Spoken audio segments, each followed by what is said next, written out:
everybody. Okay, my 2 videos I uploaded, 3 videos I uploaded about Cherokee Legends. I want to get into more detail. First off, this is my Thailand shirt.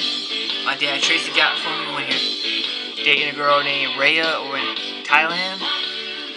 Anyway, I talked about Cherokee Devil in my video. Well, I'm going to get a little more detail into that. Yes, I'm wearing my hair right here when I'm talking about this. I gotta have my good luck charm. Anyway, let me turn this down a little bit more. The Cherokee Devil, or Tisulu, the Slanted Eye, or Sloping Giant, is basically our version of the Boogeyman, or the Devil, in Cherokee culture. The tale goes back as far as 1823, often used in the spelling Tasakula, or Tlicula.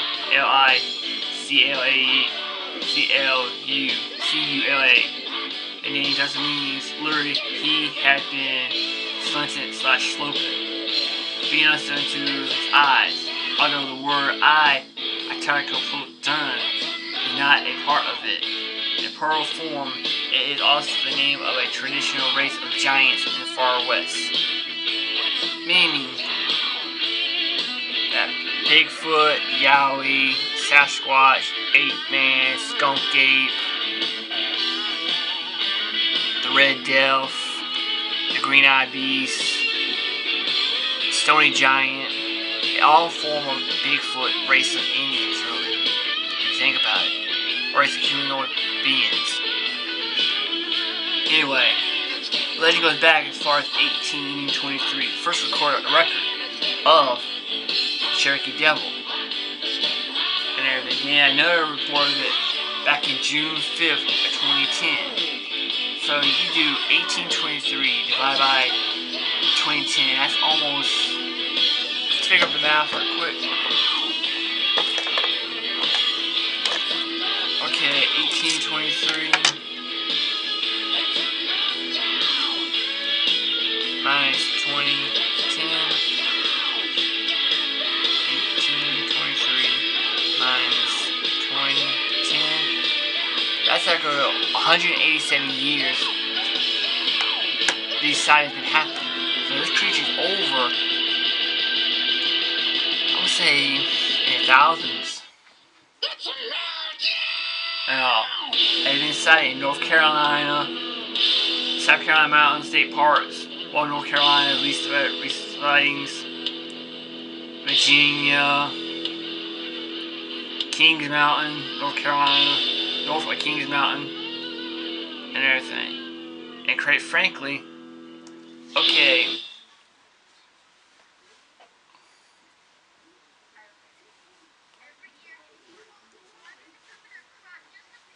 legend goes about a little girl I tell you about. A long time ago, a widow lived with her one daughter at the old town, or this is Cherokee, I can't speak very good of it. It's old Pug River, Cherokee River. Girl was aged to marry, and her mother used to talk with her a great deal. One day her mother told her, since she must be sure to take no one but a good hunter for a husband, so that they may have someone to take care of them and always have plenty of meat in the house. The girl said such a man was hard to find, but her mother advised her not to be in a hurry and to wait until the right one came.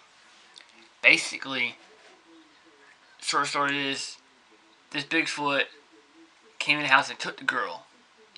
Now the mother slept in the house while the girl slept outside.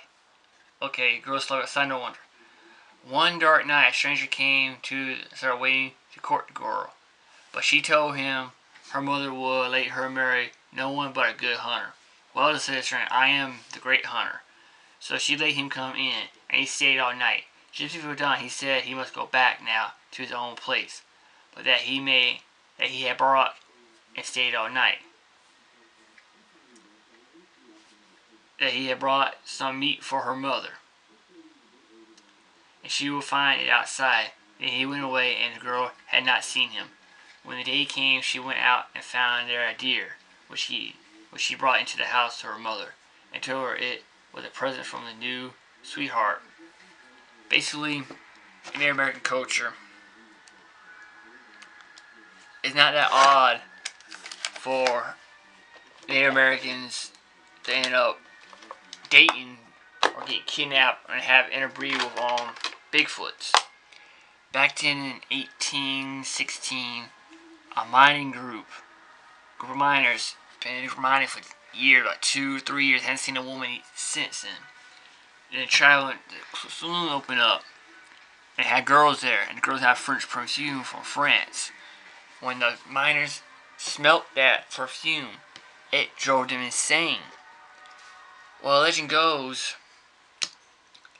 that there's only a man that came there every night. Legend has it a Bigfoot came down into the tent where the woman was sleeping at, went into the tent and stole 2 of the female saloon prostitutes. 3 months later, they looked for him, couldn't find him, thought they dead. 3 months later, both women was pregnant, both gave birth to at the same time to 2 babies, hairy babies that look like gorillas and everything. And to this day, they say if you're a woman and you're in a Bigfoot territory and it's your metrocycle, you gotta have you a whole group of mans. It means you have a whole group of warriors. They gotta, from the time you go in the woods to the time you leave the woods, they gotta be with you at all costs. Because if you by yourself and you're on your cycle and you're fertile and Bigfoot smells it, they will come and rape you. Anyway, back to the story. He then went away and the girl had not seen him. When day came, she went out and found a deer.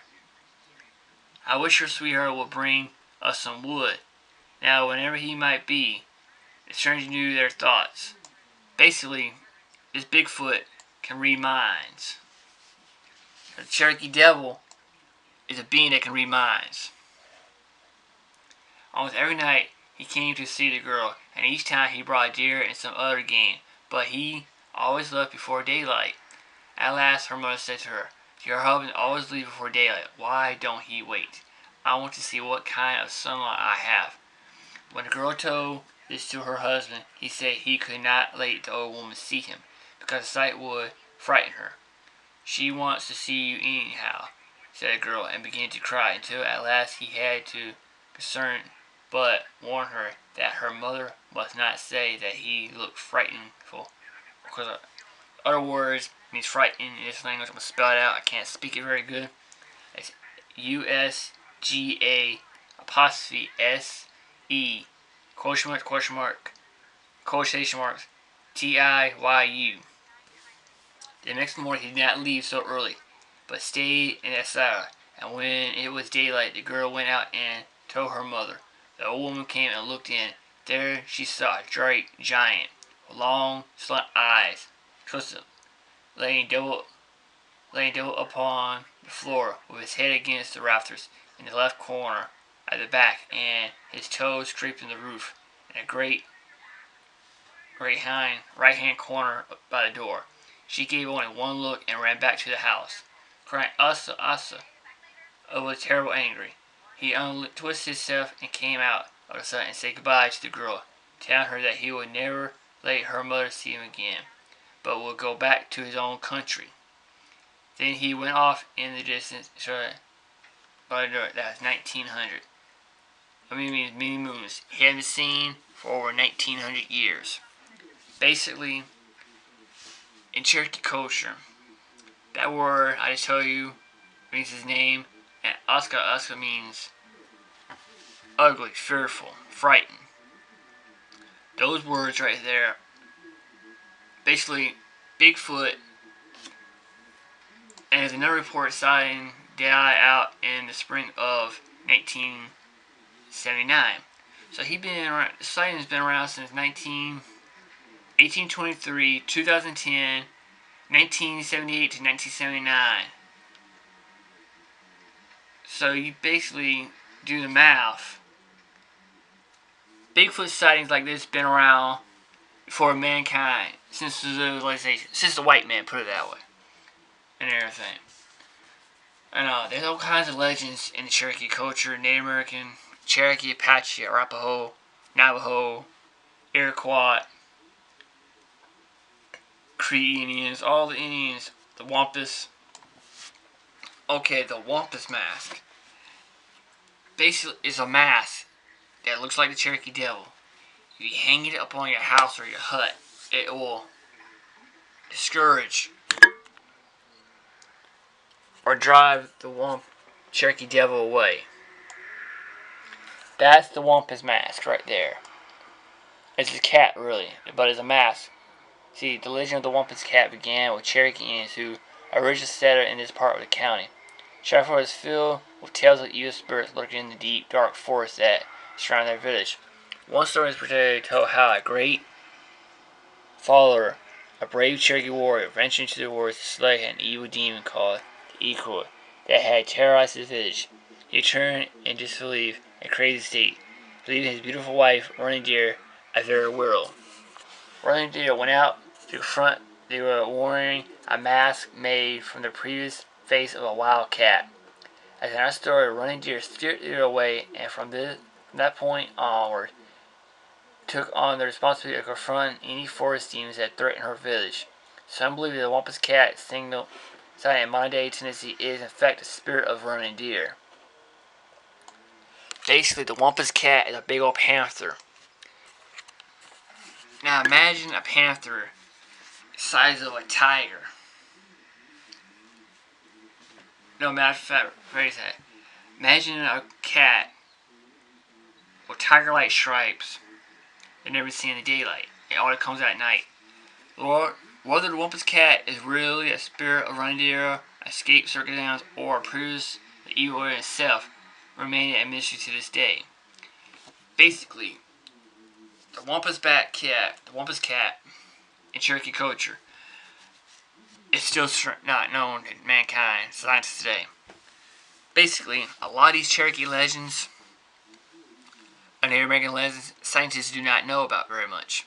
Because we Native Americans, whole-blooded Native Americans, half-blooded Native Americans see the stuff that white people can't see.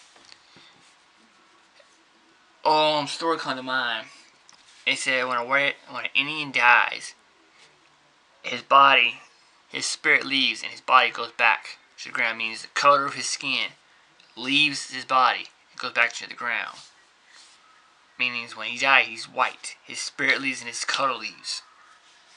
Scientists come on, oh, that's picked. No, in Native American culture, when an Indian dies, his skin color represents the color of the ground. So when he dies, the skin pigments open up. Basically what it's saying, the skin opens up and all the color flows back into the ground. Because the Great Spirit first made Indians, they were white, and then when he put them into the ground, and they sprung from the ground, they took the color of the ground they lived at. And everything. There's different stuff here.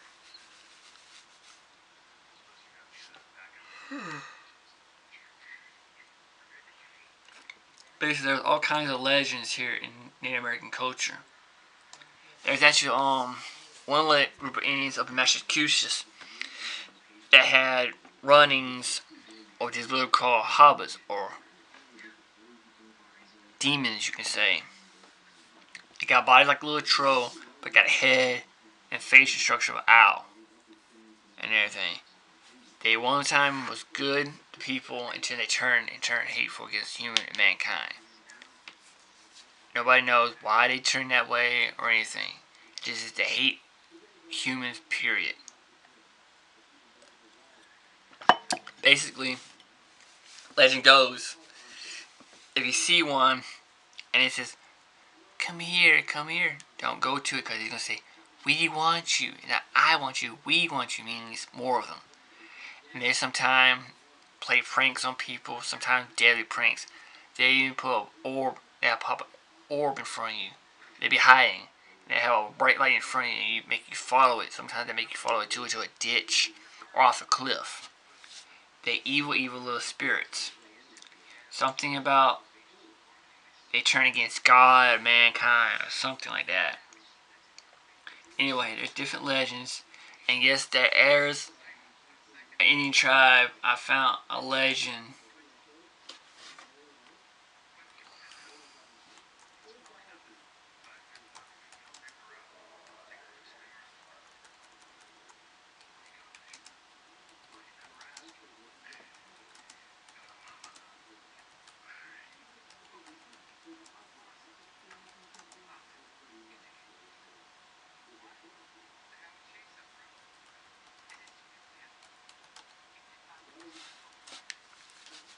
Okay, basically, what scientists said, lizard men have been around since 30 years.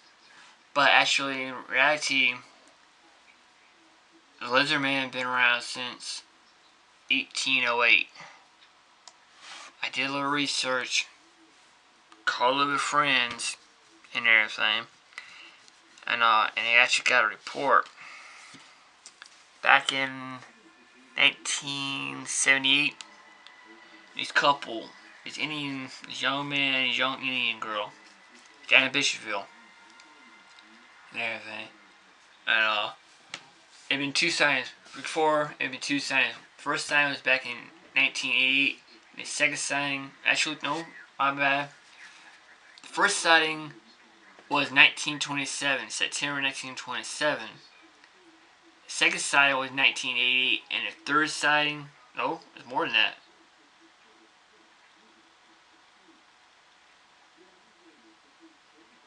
Okay, we had three sightings, alright, my bad. And everything.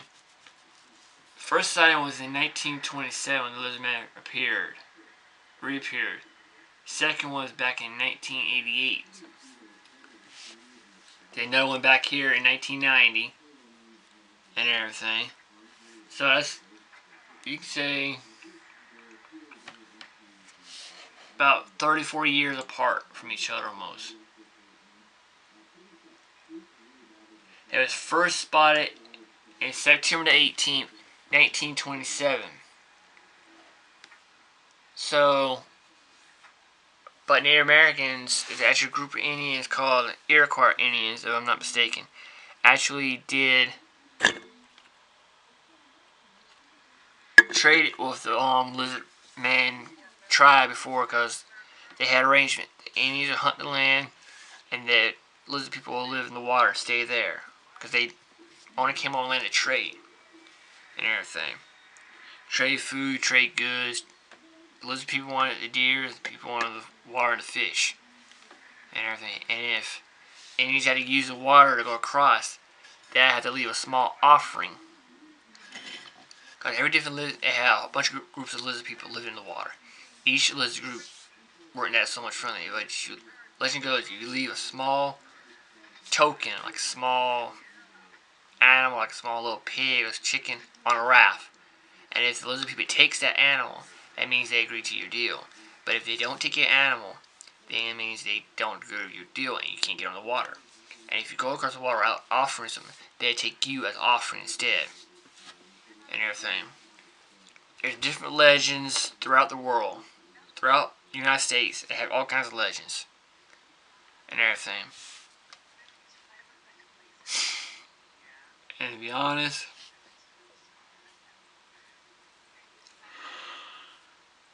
a lot of these legends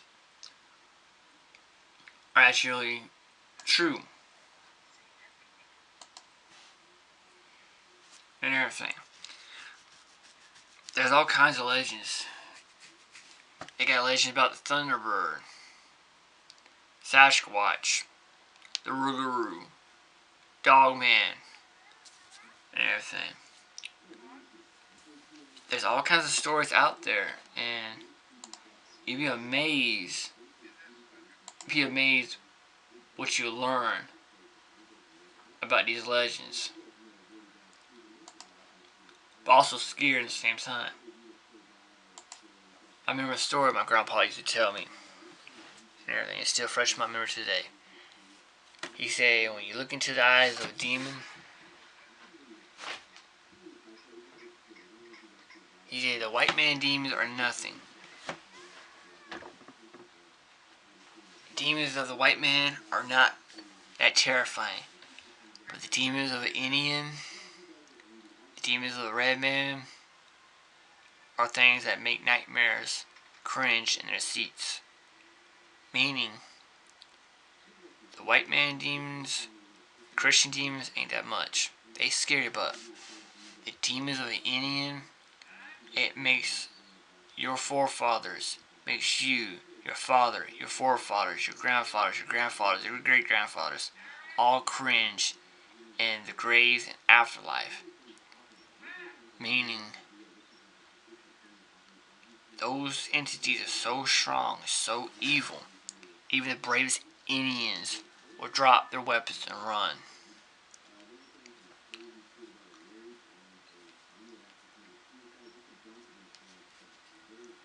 They call us Red Devils for a reason. We don't fear no man. But anyway, I'm letting you guys know about these legends here. If you like the legends, fine. If you don't, that's okay with me. Doesn't really matter what y'all gotta say or what y'all don't like. I'm just passing these on so future generations and future people have knowledge, understanding of what's happening around them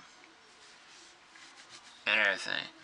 I just want people to understand that there are stuff out there that science cannot explain, and it can't explain no matter how hard they try. It really grinds my gears when scientists say they have explored the United States. There's stuff in these woods to this day that nobody ever seen. There's an old fort up north. Everybody went missing. Can't even find out. They didn't die like a lot of legends did. What is it? They got scared and Indians took them in. The Indian tribe took them in and crossbreed with them. Bred with them all until there's nothing more of that white person DNA there. No more of that was in there. They're just full-blood Indians with white characteristics, with blue eyes, or light brown hair, or blonde hair for Indian, and everything. They had a word called Krakatoa, translates death. And everything. There's Indian tribes out there that people didn't know about until they saw the other Indians, and they told them they had Indians range from A to Z. Now, just imagine if all these Indians from A to Z came back like that. Then they gotta rewrite the history books. There'd be so much information that Indians would have that history books would be like this. Be like a phone book. That means from the time the Indians was here, all the way up to the time of the white man, to the blacks was free, all the way up to the residential lore, so forth, so on. That means there'd be so much information in the history books that it would take a lifetime for people to read and understand. If you don't believe me, 4th of July, go to the powwows, sit down, talk with some of the Indians that have been around, that pass the stories on from their family to you. Then you can have a grasp of what I'm saying. It just seems like I'm just wasting my breath, spinning my wheels in the air, or pissing in the wind, because I do not understand. An Indian's been around a long time. If you don't have Indian heritage in your system, you won't know what I'm saying. And I'm not trying to put anybody down. I ain't trying to make it like anybody bigger or better than anybody or anything. I'm just saying, if you don't know what's going on out in this world, brother, you're surely doomed.